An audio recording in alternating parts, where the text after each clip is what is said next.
मेरी चाची बहुत खूबसूरत थी। मैं उनके यहाँ नौकरी करता था। वह इस कदर खूबसूरत थी कि मेरे दिलो दिमाग में उनकी खूबसूरती ने अपना घर बना लिया था। मैं हर वक्त उनके खूबसूरती को देखता रहता। उनका वह गोरा सा बदन देखकर मेरे मन में जज्बात मचलने लगता। जब एक रात को मैं अपने कमरे में सो रहा था, तभी चाची मेरे कमरे में आ गई। उनका इस तरह से मेरे कमरे में आना मुझे समझ में आ चुका था। मुझे एहसास हो चुका था कि वह मुझसे क्या चाहती है, क्योंकि मेरा हाथ पकड़ लिया और कहने लगी, मैं तुमसे एक बच्चा चाहती हूँ। उनकी ये बात सुनकर तो मैं हैरान रह गया, लेकिन फिर मैं भी अपने जज्बातों पर काबू ना कर सका और फिर पूरी रात। मेरा नाम रंजीत है और मैं अभी 25 साल का नौजवान हूँ। मैं बहुत ही गरीब परिवार से ताल्लुक़ रखता हूँ। मेरी 2 बहनें हैं और भाई में मैं अकेला ही हूँ। मेरी दोनों बहनें मुझसे छोटी है, जिसमें से बड़ी बहन की अभी 6 महीने पहले ही शादी हुई है। मेरी बहन के शादी के बाद ही मेरे पिता का देहांत हो गया। दरअसल मेरे पिता को शुगर की बीमारी पहले से ही थी, इसी वजह से वो इस दुनिया से चले गए। जब से पिताजी की मौत हुई थी, तब से घर की माली हालत बहुत ही खराब होने लगी थी। मेरी माँ पिताजी के मौत के बाद वो हमेशा इसी सदमे में रहती ने लगी कि मेरी छोटी बेटी की शादी अब कैसे होगा। आखिर हम गरीब थे, हमारे पास रहने के लिए सिर्फ एक छोटा सा टूटा फूटा घर था। उनके अलावा हमारे पास और कुछ भी नहीं था। मेरे पिता जब जिंदा थे तब हम लोग दोनों की कमाई से घर ठीक ठाक चल रहा था, लेकिन जब से उनकी मौत हुई थी तब से घर की सारी जिम्मेदारी मुझ पर आ गई थी। वो तो अच्छा था कि पिताजी के रहते ही मेरी एक बहन की शादी हो गई थी, लेकिन अब छोटी बहन की शादी करवाना मेरी जिम्मेदारी बन गई थी। मेरे पिताजी बहुत ही ज़्यादा गरीब थे, जिसके चलते मुझे पढ़ाई भी नहीं करवा सके। मैं चाहता था, लेकिन उस वक्त मेरा उतना ज़्यादा पढ़ने की हैसियत नहीं था। मैं सिर्फ गांव के स्कूल में ही 5वीं कक्षा तक की पढ़ाई कर पाया था, लेकिन आज के ज़माने में 5वीं कक्षा तक पढ़ने से कोई नौकरी नहीं मिल पाता है। आज जो उच्च शिक्षा लेकर बैठे हैं, जब उन्हें नौकरी नहीं मिल पा रहा है, तो मुझ जैसे 5वीं कक्षा तक पढ़ाई करने वालों को क्या नौकरी मिलेगा। मुझे तो मजदूरी ही करनी थी, तो वो चाहे कहीं भी करूं। मेरी माँ परेशानी थी कि मेरी छोटी बहन की शादी कैसे होगा। आजकल तो बिना दहेज के शादी होना बहुत ही मुश्किल है। मैं अपने गांव में ही रहकर इधर उधर मजदूरी कर लेता था, लेकिन गांव में इतने पैसे नहीं मिल पाते थे। उस वक्त मैं ये सोच नहीं पा रही थी कि मैं क्या करूं। मुझे कुछ दिखाई नहीं दे रहा था। मैंने देखा कि मेरी माँ अब दूसरे के घरों में काम करने जाने लगी थी, जिसे देखकर मुझे और भी ज़्यादा बुरा लगने लगा था, क्योंकि मैं काम करने के लायक था और मेरे रहते हुए मेरी माँ को दूसरे के घरों में काम करने पड़े। ये बात मुझे बहुत तकलीफ देती थी। फिर मैंने फैसला कर लिया कि शहर में जाकर कोई नौकरी करूंगा, क्योंकि अब मुझे घर को अकेले ही संभालना था और छोटी बहन की शादी भी करना था। अगले दिन जब मैं अपने ही पास वाले गांव में काम करने गया, तो वहां मेरा एक दोस्त मिला। मैंने उससे अपनी समस्या बताई। मैंने कहा कि मुझे शहर में नौकरी करना है, लेकिन मैं तो ज़्यादा पढ़ा लिखा नहीं हूँ। तब उसने मुझे बताया कि मेरे एक चाचा हैं, जो शहर में एक बड़ा सा घर बनाकर वहीं रहते हैं। मेरे दोस्त ने बताया कि मेरे चाचा को एक आदमी की ज़रूरत है, जो घर का सारा काम कर सके। अगर तुम कहो तो मैं उनसे बात करके तुम्हें वहां भेज देता हूँ। वहां तुम्हें रहने और खाने की भी सुविधा मिल जाएगा।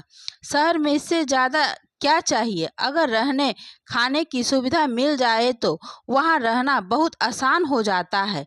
उसकी ये बात सुन करके मैं उसे हाँ कह दिया।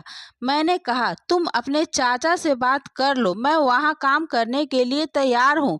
उसने फौरन अपने चाचा के पास फ़ोन करके बात कर ली। वह सब कुछ बता दिया और मैं भी खुशी से अपने घर आ गया। घर आने के बाद मैं भी अपने माँ से शहर जाने की बात कर लिया। इस बात से मैं तैयार हो गई। मैं अगले ही दिन अपना कुछ सामान बांधकर शहर के लिए निकल गया। मेरे दोस्त ने मुझे वहाँ का पता लिख कर दे दिया था।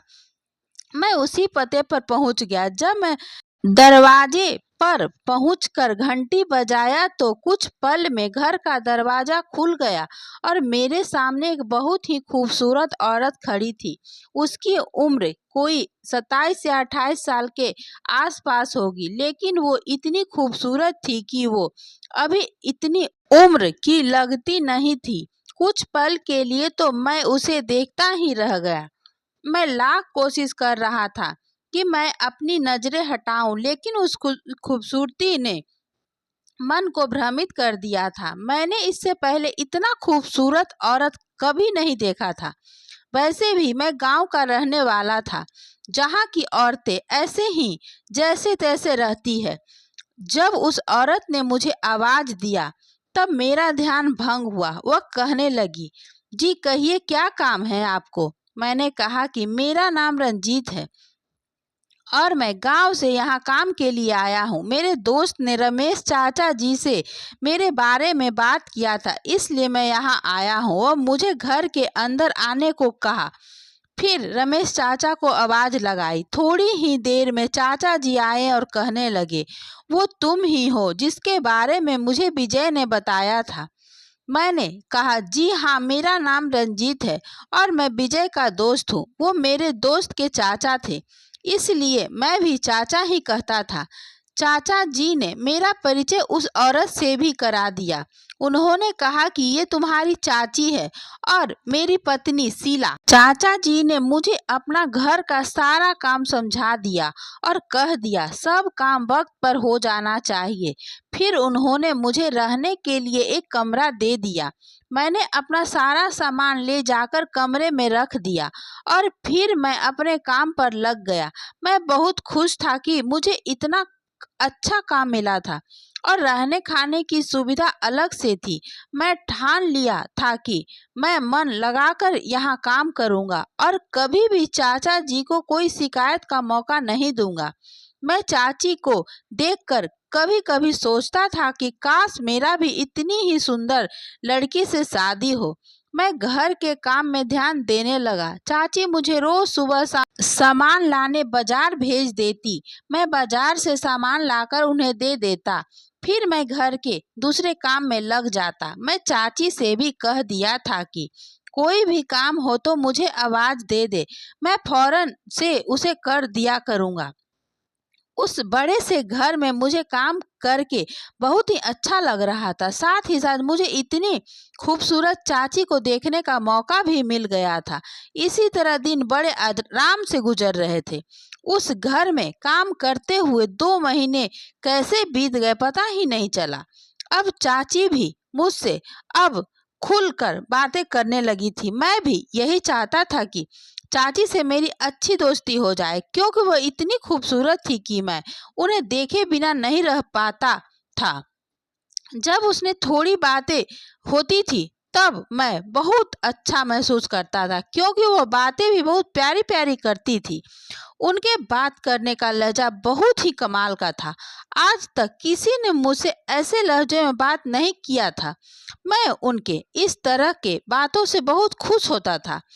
अब मैं जब सोता था तब चाची का खूबसूरत चेहरा मेरे सामने ही नजर आता था। ऐसे लगता था जैसे उस वक्त चाची मेरे साथ होती थी। मैं बार बार कोशिश करता कि मैं उनके बारे में ऐसा ना सोचूं, क्योंकि मैं उनका नौकर हूँ, भले ही वो मेरे दोस्त के चाची है। एक दिन सुबह सुबह चाचा घर पर नहीं थे। मैं हॉल की सफाई कर रहा था, तभी चाची बाथरूम से नहा कर निकली। उस वक्त वह गाउन पहनी हुई थी। उस वक्त तो मुझे ऐसा लग रहा था जैसे चाची ने मेरे दिल पर अपनी खूबसूरती से जानबूझकर प्रहार कर रही हो। लेकिन मैं अपने नजरें झुका लिया और अपने काम पर ध्यान देने लगा, क्योंकि मैं तो एक नौकर था और मुझे बड़ी मुश्किल से अच्छा काम मिला था। इसलिए मैं किसी भी हाल में अपनी नौकरी गंवाना नहीं चाहता था। एक दिन मैंने देखा कि चाची अपने कमरे में बैठकर रो रही थी, लेकिन मुझे उनसे पूछने की हिम्मत नहीं थी। मैंने सोचा कि पता नहीं उन्हें बुरा लग जाए, वह यह कह दे कि नौकर होकर हमारे घरेलू मामले में ना पड़ो। अगर ऐसी बात उन्होंने सच में कह दिया तो मुझे बहुत बुरा लगेगा और मैं किसी के घरेलू मामले में पढ़ना भी नहीं चाहता था। लेकिन अब यह हर रोज होने लगा था। चाची अपने कमरे में बैठकर रोती रहती। मैं ये भी देख रहा था कि चाचा जी भी अब अक्सर घर पर अपने कमरे में ही रहने लगे थे।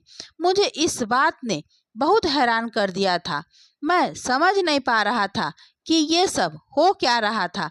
अचानक खिलखिलाने वाली चाची ऐसे क्यों रोती रहती है और चाचा भी अब घर में रहने लगे हैं। ये दोनों की हालत देखकर मैं बहुत परेशान हो गया था, क्योंकि अगर घर के मालिक और मालकिन ज़्यादा परेशान रहने लगे तो फिर नौकर को तो चिंता हो ही जाती है।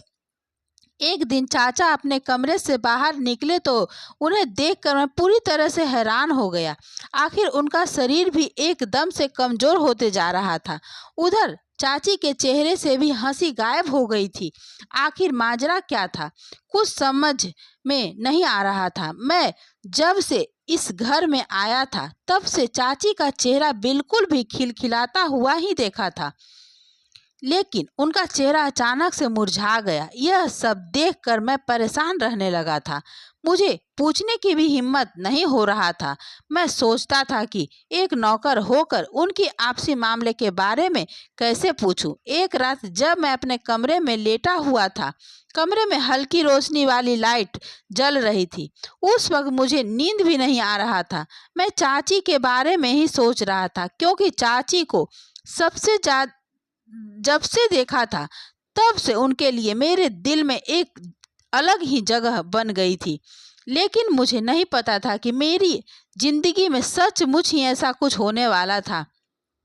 उस वक्त मैं उन्हीं सब सोचों में गुम था। तभी चाची मेरे कमरे में आ गई और मेरे पास बैठ गई। यह देखकर मैं एकदम से चौंक गया। मैंने सोचा क्या बात हो गया है, आज अचानक से चाची मेरे कमरे में क्यों आई है। तभी चाची कहने लगी कि रंजीत, मैं तुमसे कुछ चाहती हूँ, तुम मुझे निराश मत करना, क्योंकि मैं तुम्हारे पास बड़ी उम्मीद लगा कर आई हूँ। उनकी इस तरह की बातें सुनकर मैं हैरान था। मुझे चाची को ऐसा क्या चाहिए जो इस तरह से कह रही है। तभी चाची ने मेरा हाथ पकड़ लिया और कहने लगी, रंजीत, मुझे तुमसे एक बच्चा चाहिए। यह बात सुनकर तो मैं बिल्कुल ही बौखला सा गया। मुझे समझ नहीं आ रहा था कि आखिर आज चाची को हो क्या गया है। मैंने कहा कि ये आप क्या कह रही हैं, आपको मालूम है आप मुझसे कोई सामान नहीं मांग रही हैं कि मैं लाकर दे दूं। मैंने कहा आप मेरी मालकिन हैं, मैं आपके साथ ये सब कैसे कर सकता हूँ। अगर चाचा जी को ये सब पता चलेगा तो वो मुझे नौकरी से निकाल देंगे। लेकिन मैं ये नौकरी छोड़कर जाना नहीं चाहता, क्योंकि मेरे ऊपर बहुत सारी जिम्मेदारी है। चाची कहने लगी, अब तुम्हारे चाचा इस काबिल नहीं है कि वे मुझे बच्चा दे सके। उनकी इस तरह की बातें सुनकर मुझे समझ नहीं आ रहा था। मैंने कहा कि ऐसा क्या हुआ है चाचा को जो वह बच्चा पैदा नहीं कर सकते। मेरी बात सुनकर वह रोने लगी और कहने लगी, रंजीत, क्या तुम्हें पता है कि घर में क्या चल रहा है। मैंने कहा कि नहीं, मुझे तो नहीं पता। वह कहने लगी, तुम इस घर में काम कर रहे हो तो तुम पूछ भी तो सकते हो कि तुम्हारी चाची इतनी परेशान क्यों है। मैंने कहा, हाँ, परेशान तो मैं देख रहा हूँ, लेकिन मैं एक नौकर हूँ और आपसी मामले में पड़ना नहीं चाहता था, क्योंकि मैं सोच रहा था कि कहीं आपको बुरा न लग जाए। तभी मैंने चाची से कहा कि आखिर बात क्या है, मुझे आप पूरा बात बताइए। चाची कहने लगी, मेरी और तुम्हारे चाचा की अपनी पसंद की शादी की थी। जब तुम्हारे चाचा शहर में नौकरी करते थे तो वही मेरी मुलाकात उनसे हुई थी। उस वक्त रमेश का व्यवहार मुझे बहुत पसंद था, क्योंकि वह एक सीधे और सरल स्वभाव के थे। फिर हम दोनों में रोज मुलाकातें होने लगी और यही मुलाकात प्यार में बदल गई। हम दोनों ने अपनी शादी को लेकर अपने घर वालों से बात की, लेकिन वो हमारे रिश्ते को मंजूरी नहीं दिए। इस बात से हम दोनों बहुत परेशान रहने लगे। जब मैंने कहा कि मैं तुम्हारे बिना जी नहीं सकती, अब चाहे जो भी हो जाए मैं पूरी जिंदगी तुम्हारे साथ ही गुजारूंगी। जब हम इसी तरह कई दिनों तक परेशान रहने लगे तो रमेश से मेरी परेशानी देखी नहीं गई और हम दोनों एक मंदिर में जाकर अपने घर वालों के खिलाफ शादी कर ली। जब ये बात हमारे घर वालों को पता चली तो वो हमें घर से निकाल दिए और हमारे साथ सभी रिश्ते तोड़ दिए। उस वक्त हम दोनों बहुत परेशान हो गए कि अब क्या करें, लेकिन रमेश ने अपनी कमाई में से कुछ पैसा जमा किया था। उसी पैसों से वो एक किराए का कमरा लिया और फिर हम वहां रहने लगे। कुछ ही दिन हुए थे कि वह जिस कंपनी में काम करता था वहां से उसे दुबई जाने का ऑफर आ गया। घर से धक्के खाने के बाद रमेश ने सोचा कि क्यों ना दुबई जाकर खूब पैसा कमाऊं, जिससे मैं अपना खुद का घर बनाकर अपने पत्नी के साथ रहूं। ये बात रमेश ने जब मुझे बताया तो मैंने उसे साफ मना कर दिया, लेकिन वह कहने लगा कि हमारे आगे पीछे अब कोई नहीं है। अगर हमारे पास अपना खुद का घर भी नहीं होगा तो हम पूरा जीवन ऐसे ही रह जाएंगे। तुम थोड़ा सा बर्दाश्त कर लो, फिर सब कुछ ठीक हो जाएगा। उसकी इस तरह की बातें सुनकर मैंने हाँ कर दी। फिर वह मुझे छोड़कर कुछ ही दिनों में दुबई चला गया। उसके बाद मैं बहुत रोई, क्योंकि यहाँ मेरे साथ कोई बात करने वाला भी नहीं था। रमेश दुबई जाकर अच्छे पैसे कमाने लगा और फिर धीरे धीरे करके ये घर बना लिया, लेकिन कुछ सालों के बाद उसकी तबीयत खराब रहने लगा। जब मैंने बहुत जोर देकर पूछा तो उसने बताया कि उसे लंग कैंसर है। यह बात सुनकर तो मैं बेहोश हो गई। मुझे समझ में नहीं आ रहा था कि अब मैं क्या करूं। घर वाले भी हमारा साथ छोड़ दिए हैं। जब मैं इसके पीछे का कारण पूछी तो उसने बताया दुबई में कुछ लोगों ने से मुझे दोस्ती हो गई थी। फिर वे लोग मुझे शराब और सिगरेट पिलाने लगे। मैं इन सब चीजों के लिए मना करता था तो जबरदस्ती पिला दिया करते थे। इसी तरह धीरे धीरे मैं भी इसकी आदी हो गया। फिर मैं खुद ही हर रोज शराब और सिगरेट पीने लगा। एक दिन जब मेरी तबीयत खराब हुई तो मैं डॉक्टर के पास गया।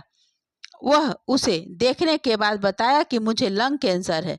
उस वक्त मैं अपने किस्मत को कोसने लगी। मैं यह सोचने लगी कि काश मैं उसे दुबई जाने से रोक लेती तो यह दिन मुझे देखना नहीं पड़ता।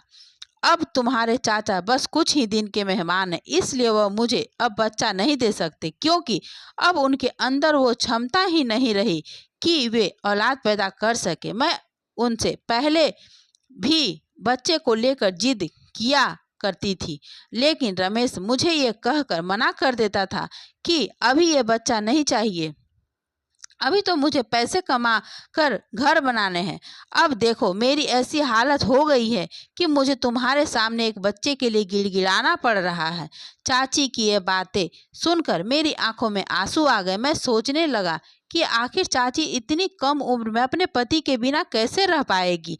ये दुनिया भी तो किसी एक अकेली औरत को सही सलामत नहीं रहने देता। लोग तो हमेशा बेसहारा और बेबस औरतों पर हमेशा आंख गड़ाए बैठा रहता है। फिर चाची तो इतनी खूबसूरत है तो इनके साथ क्या होगा, यही सोचकर मेरा मन घबराने लगा। मैं सोच नहीं पा रहा था कि क्या करूं। चाची कहने लगी कि एक तो मुझे कोई औलाद नहीं है और तुम्हारे चाचा भी कुछ ही दिन के मेहमान हैं। उन्हें जाने के बाद मैं अकेली कैसे रहूंगी। अगर मुझे एक औलाद होगा तो उनके सहारे जीवन काट लूंगी।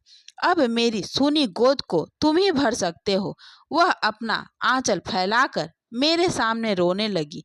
आखिर में मैं भी एक जवान मर्द था, मैं भी तो चाची से दिल ही दिल में प्यार करने लगा था।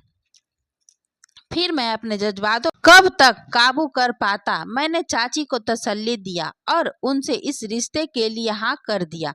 उस रात मैंने चाची को पूरी तरह से खुश कर दिया। वह मेरे बाहों में सिमटी हुई एक मासूम बच्चे की तरह लग रही थी। मुझे भी बहुत सुकून मिल रहा था, क्योंकि आज मेरा भी ये सब पहली बार था। ऐसे ही जब रात को चाचा सो जाते तो चाची मेरे कमरे में आ जाती और फिर सुबह चाचा के उठने से पहले ही वह अपने कमरे में चली जाती। हमारे दोनों के बीच अब इसी तरह से चल रहा था। अभी एक दिन अचानक चाचा की तबीयत ज्यादा ही खराब हो गई। अब हमें डॉक्टर के पास लेकर गए, लेकिन तब तक वह अपना दम तोड़ चुके थे। तभी चाची जोर जोर से रोने लगी। चाची का इस तरह से रोना देखकर मेरे आंखों में भी आंसू आ गए। मैंने किसी तरह चाची को समझाया और शांत कराया। इस घटना को 20 दिन बीत गए, लेकिन चाची अभी भी उस सदमे से बाहर नहीं निकल पाई थी। वह बार बार मेरे कंधों पर अपना सर रख कर रोए जा रही थी। वह कह रही थी कि अभी मैं इतनी कम उम्र में विधवा की जिंदगी कैसे गुजारूंगी। उनका इस तरह से रोना मुझे अंदर तक झकझोर दे रहा था। मैं कोई फैसला नहीं कर पा रहा था कि मैं क्या करूं। मैं बहुत हिम्मत जुटाई और चाची से कहा, अगर आप बुरा न मानो तो मैं आपको हमेशा के लिए अपनाना चाहता हूं। वैसे भी हमारे बीच तो एक रिश्ता बन ही गया है, लेकिन अब मैं आपको इस तरह से रोते बिलखते नहीं देख सकता। अब मैं आपको पूरी तरह से अपना लेना चाहता हूँ। मेरे मुंह से इस तरह की बातें सुनकर चाची मुझसे लिपट गई। वह रोते हुए कहने लगी कि तुम बहुत ही नेक इंसान हो। मैंने उन्हें चुप कराया और फिर उनकी मर्जी पूछा तो वह हाँ में सर हिला दिया। अगले ही दिन मैं उनसे शादी कर लिया और उसे एक विधवा की जिंदगी जीने से आजाद कर दिया। 2 दिन के बाद मैं अपने गांव चला गया और अपनी माँ को सारी सच्चाई बता दिया। माँ कहने लगी कि तूने एक नेक काम किया है और मुझे तुम पर गर्व है। माँ कहने लगी कि मैं भी विधवा हूँ, इसलिए मैं एक विधवा का दर्द अच्छी तरह समझ सकती हूँ। मेरी तो उम्र हो गई थी और तुम सब भी जवान हो गए थे, इसलिए मैं इन सब के बारे में नहीं सोच सकती थी। मेरी माँ उसे खुशी खुशी अपनी बहू मान लिया। मुझे एक पत्नी मिल गया था और शीला को पति के साथ एक परिवार भी मिल गया था। मैं अपनी माँ को लेकर वापस शीला के पास चला गया। मेरी माँ अपनी बहू को देखकर बहुत खुश थी। कुछ ही दिन बाद मैंने एक अच्छा सा लड़का देखकर अपनी छोटी बहन का भी शादी करवा दिया। फिर मैं उसी शहर में एक नौकरी ढूंढकर वहीं काम करने लगा। हम सब बहुत ही खुश थे। धीरे धीरे मेरी पत्नी भी बीते कल की बातों को भुलाकर अपनी नई जिंदगी में खुश रहने लगी। दोस्तों, क्या एक विधवा को नई जिंदगी देना गुनाह है? क्या उसे जिंदगी जीने का कोई हक नहीं है? क्या मैंने उसे शादी करके कोई गुनाह किया है? आपको क्या लगता है? हमें कमेंट में ज़रूर बताएं। यदि आपने अभी तक हमारे चैनल को सब्सक्राइब नहीं किया है तो सब्सक्राइब कर ले। धन्यवाद दोस्तों।